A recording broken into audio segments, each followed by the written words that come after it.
ரசூலுல்லாஹ் ஸல்லல்லாஹு அலைஹி வஸல்லம் இடத்தில் கேட்கப்பட்டது, இந்த உலகத்திலேயே நாங்கள் நெருக்கத்திற்குரிய உறவாக எடுத்துக்கொள்ள வேண்டிய உறவு யார்?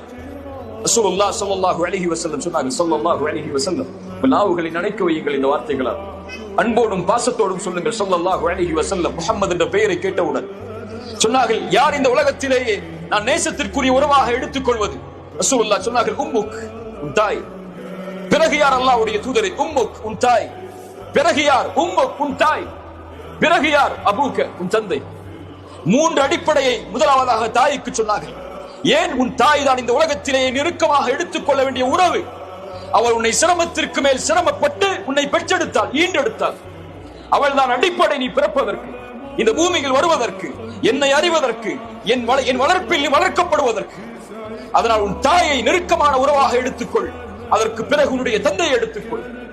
இறைவனுக்கு செய்ய வேண்டிய வணக்க வழிபாடுகள்